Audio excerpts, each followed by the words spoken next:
Good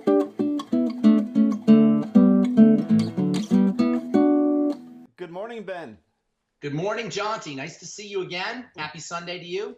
You as well. We've got something a little bit more edgy to discuss today, something that's been in the news a bit recently as a result of, I believe, a big lawsuit.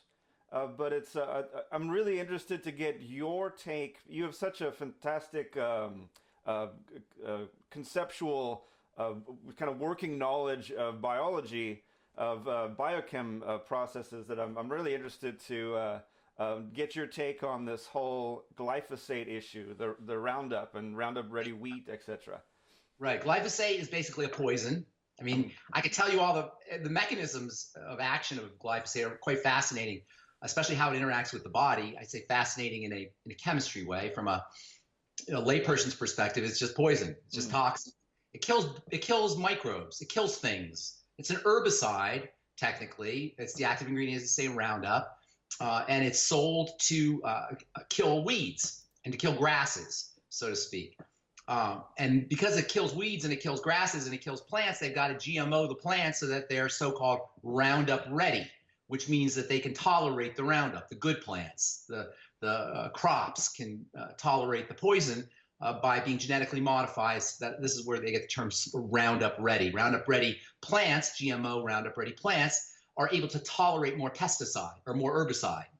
Does that sound like a good thing? To eat a plant that can tolerate more herbicide? I mean, this is craziness to me.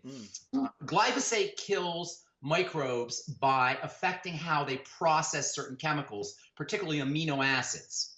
And because it affects how these microbes process amino acids, all the chemicals that are upstream from those amino acids are not being produced. Things like thyroid hormone and melanin and melatonin and serotonin and adrenaline and vitamins and coenzyme Q10 and folic acid, a whole slew of really important biochemicals are no longer able to be made by the plants. And this is where it becomes really significant, no longer able to be made by our gut microbes. Remember, our gut is packed with many trillions of gut bacteria that are responsible for keeping the gut healthy, for keeping the immune system healthy, for keeping the brain healthy, and the neurological system healthy. So when you kill these microbes, you kill off the body's ability to fight diseases, to fight cancer, to affect the way the brain processes information. There's all kinds of things that are associated with killing off these gut microbes. So today it's believed that things like celiac disease and allergies and autism spectrum disorder, and schizophrenia may be related to the fact that we're all ingesting Roundup or glyphosate or Roundup. And make no mistake about it, we are all ingesting it, because one of the really interesting things about this molecule, glyphosate, is that it's water soluble. Usually pesticides and toxins are fat soluble. Glyphosate is one of the few toxins that's water soluble, which means it's in the water supply, which means it's in the rain. It rains glyphosate. And we're never going to get rid of it. I mean, if it's water soluble, it's everywhere. Yeah, and while wheat and cereals and oats and legumes and soy and buckwheat and canola are the most common sources of glyphosate. By the way, Canada and the United States are ground zero for glyphosate toxicity, glyphosate saturation.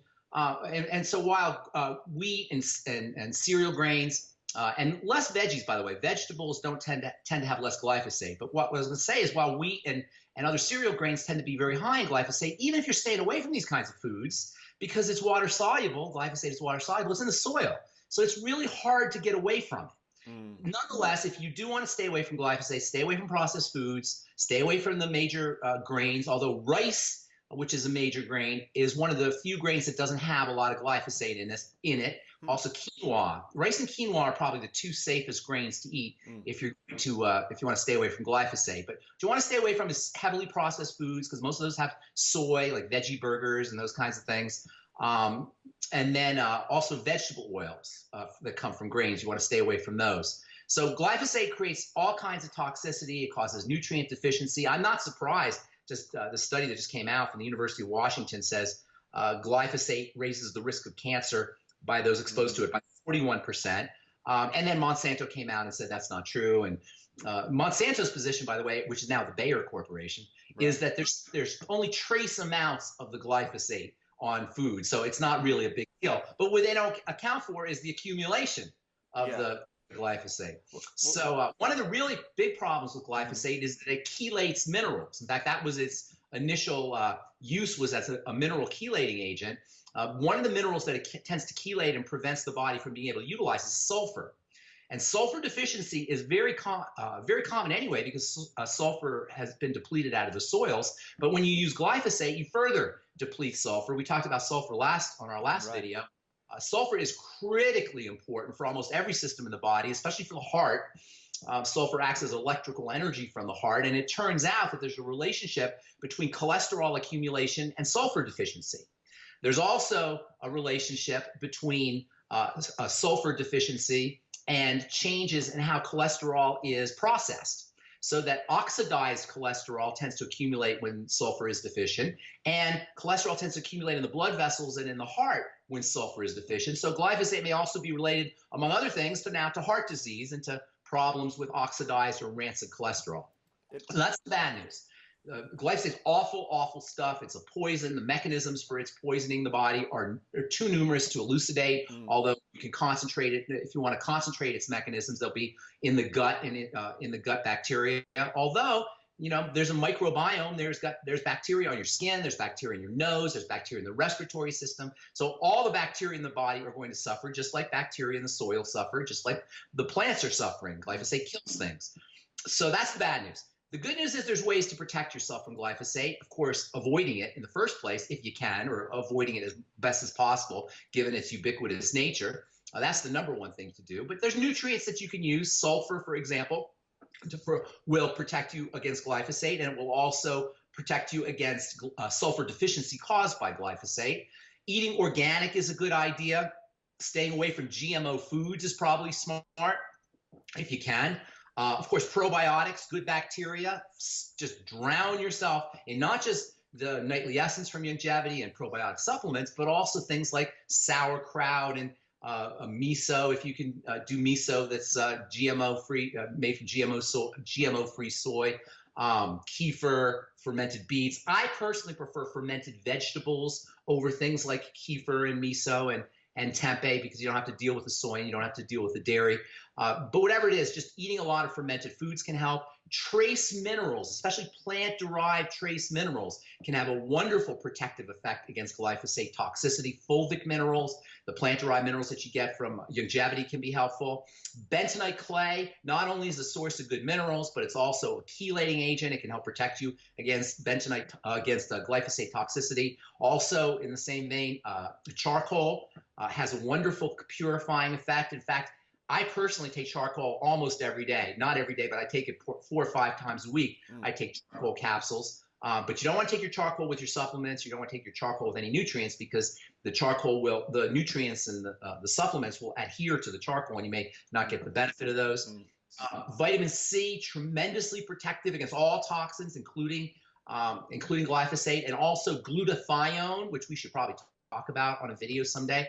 Glutathione is the body's master detoxifier. You can't really take or get glutathione supplements because it's broken down in the digestive system, but you can use the precursors, the building blocks for glutathione, which are glutamine, the amino acid glutamine, the amino acid glycine. I'm going to tell you something very interesting about glyphosate and glycine here in a moment. Glutamate, glycine, and cysteine in the form of NAC, or N-acetylcysteine, which, as you know, is probably my favorite non-essential nutritional supplement. NAC is a wonderful protective molecule. It's so important for the liver that it's actually used in hospitals for liver poisoning. And then also vitamin D. There's a very, very interesting relationship between vitamin D deficiency and glyphosate. So using vitamin D, or getting out in the sun, which is the best place to get your vitamin D, not only will help protect against vitamin D deficiency, but vitamin D also supports the immune system. So you can actually help protect yourself in a detoxifying, immune boosting way by getting out in the sun, or by using vitamin D supplements, or getting vitamin D from food like fatty fish and the skins of chicken. Vitamin D is found in what I call the cholesterol complex. That is foods that contain cholesterol, things like eggs and dairy and organ meats especially. Now, glycine is a very fascinating amino acid. Glycine deficiency is somewhat common. Glycine is the smallest of the amino acids, and it's used to build connective tissue and collagen. And what's interesting about glyphosate is the glyphosate molecule is similar to the glycine molecule. And so there's some researchers who believe that glyphosate is actually incorporated in the connective tissue instead of glycine under conditions of glycine deficiency. And this is one reason why you want to be careful with bone broth and bone soup if you're using if you're making your own bone broth or chicken soup. You always want to use organic chickens, chickens that are have been non-GMO or haven't been fed GMO soy or GMO corn, because the glyphosate can accumulate in the connective tissue of chicken or bone or beef. So when you're doing your bone broth, or you're making your bone broth, or you're making your chicken soup, you may be getting a nice glyphosate soup or a glyphosate drink or glyphosate liquid in your soup. So you want to make sure that you're using organic chicken and organic beef to make your bone broth and bone stock, or also when you use bone broth protein. Now there are these bone broth protein products. Look for organic bone broth protein, because glyphosate accumulates in bone and connective tissue via this similarity that the molecule has to the amino acid glycine, which is found in bone and connective tissue. So long story short, glyphosate's toxic, nasty stuff. What Bayer tells you or Monsanto tells you, it's nasty stuff. It's associated with all kinds of gut problems and allergy problems and mental health problems and immune issues and cancer. And it's just not nasty, nasty stuff. And it causes nutrient deficiencies. Stay away from glyphosate-containing foods, that is grains and processed foods. Stick to rice, quinoa. If you can get your grains from Peru or from turkey or lentils, turkey, and your grain and cereals from countries that aren't the United States and Canada, do that.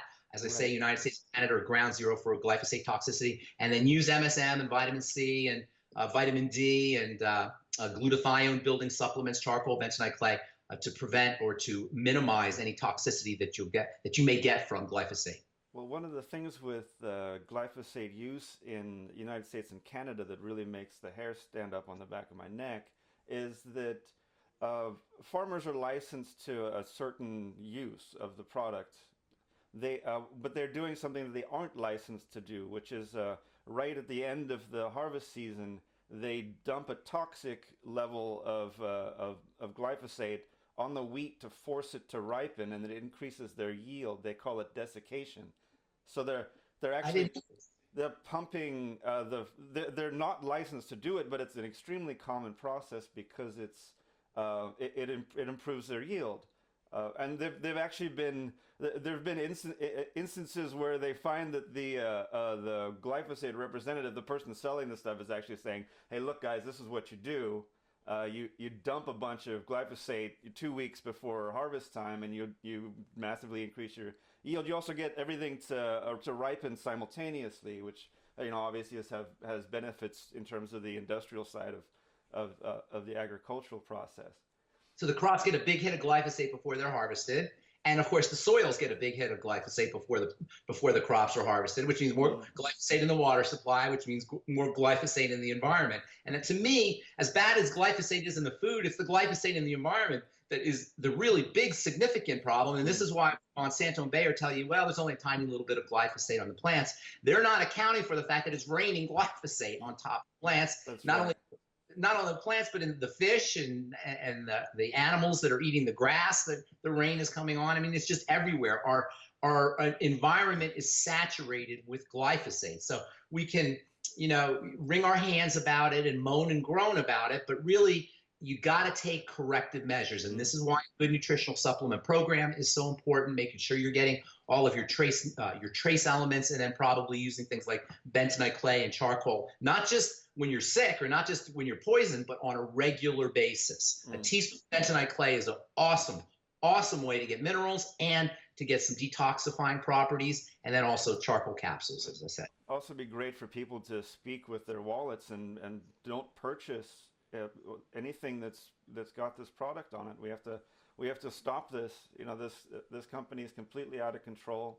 They've done horrible things in other parts of the world. There's a suicide epidemic in India with regards to the farmers there, and we got to not support their products in the marketplace. This has to change, you know. Your point's well taken. The problem is that we don't really know what crops have glyphosate on them. So that's why eating less food is such an important health strategy. I mean, we all overeat, certainly less processed food and less GMO food and less Roundup foods, as you say, but it's hard to know what foods are Roundup saturated or made from Roundup ready crops. Just eat less food. You'll reduce the load on your body. You'll conserve resources that are being expended for digestion. You'll conserve them for anti-aging and for tissue building and for immunity. And you won't have to deal with weight problems and calorie problems, all of which are associated with shortened longevity and illness and disease. Did you ever see, there's an interview with a Monsanto representative, one of the higher up execs or something like that, and he's doing this PR spiel about how the stuff isn't bad for you at all, and he says in the interview, you could drink a pint glass of it and you'd be fine. Oh, really? And the guy doing the interview says, like, sort of leans forward and says, okay, well, I tell you what, we've got some here, and I'm sure we'll find a pint glass. Completely pissed off the Monsanto guy who thought he was going to get some softball interview. He threw a fit and stormed out. Hey, last thing I want to tell you, I meant to say, manganese is particularly protective against glyphosate. Manganese is one of those really unknown minerals. It's a trace mineral. It's a transition metal. It's very confusing for people to understand. But manganese is not only important for protecting against glyphosate toxicity, but it's also very important for building connective tissue, which can be affected, as we were saying earlier, by glyphosate. So use manganese. You get manganese in our plant-derived minerals, and there's also manganese in the glucogel caps, by the way. Most connective tissue building supplements will have a little bit of manganese in them. Well, the world's always going to have its toxins. I'm really glad to have a friend like you who can explain the chemical nature of some of this stuff. Ben, could I just ask you one last thing? As you were explaining the Roundup ready nature of wheat, it sounded like the amino acid functionality there is disabled in order to prevent the glyphosate from killing the plant. Yes, there's a pathway that microbes have for producing amino acids. It's called the shikimate pathway. I don't really want to get into too much chemistry, but the fact is that these microbes make very fundamental building block amino acids along this pathway, this biochemical pathway, and that's how Roundup does its work. It kills the microbes and it kills the weeds by preventing them from making these very fundamental amino acids. And these fundamental amino acids go on upstream to be building blocks for things like serotonin and thyroid hormone and coenzyme Q10, et cetera. And this is why you can end up with nutritional deficiencies by using these Roundup ready or using a lot of eating a lot of Roundup or eating a lot of Roundup ready crops. And, so vitamin E deficiency, for example, Roundup will cause a vitamin E deficiency by blocking this pathway. And so you may end up with a vitamin E deficiency disease or any kind of disease that's associated with less vitamin E in your body, and you don't even link it to the Roundup. Yeah, that's what I think I'm hearing you say, is that if there was no glyphosate present in the plant, you're still dealing with a plant that has some fundamental biological processes that aren't there, so the nutrition isn't in the plant in the first place. In the plant, exactly. So the plants become nutrient depleted, even though they look the same and they look good and they taste good. They don't even taste as good, but they look the same. And like you were saying, they may have higher yields, but they themselves are deficient in nutrients, so we don't get nutrients. Not to mention the fact that our microbes are being killed, so we don't get the nutrients that our microbes will be making. So it causes an all-around nutritional deficiency, which can lead to disease states and accelerated aging that you may never associate with the Roundup. Wow, so it's a big mess. It's a toxic gene and a toxic chemical. It's a 1-2 punch. It affects via its nutritional deficiency. It's a connection to nutritional deficiencies. It can affect every single system in the body, and you may never even associate it with with the fact that you're eating a lot of processed foods. Pizza, by the way, and pasta tend to be two of the worst foods you could ever eat. Cereal, pizza, and pasta are probably two of the worst or three of the worst foods that you could ever eat. All kinds of. Somebody brings over a round table pizza and I look at it and I just go, oh no, I just look at this thing and I'm thinking like, the kids are, oh yay, pizza. And oh man, I know what's in there. Exactly. I totally agree. Well, I really hope to see the world wake up to this. I appreciate your input. This is something we just got to change, man. We're not on the right path here. Thank you, Jonty. Yeah, you too.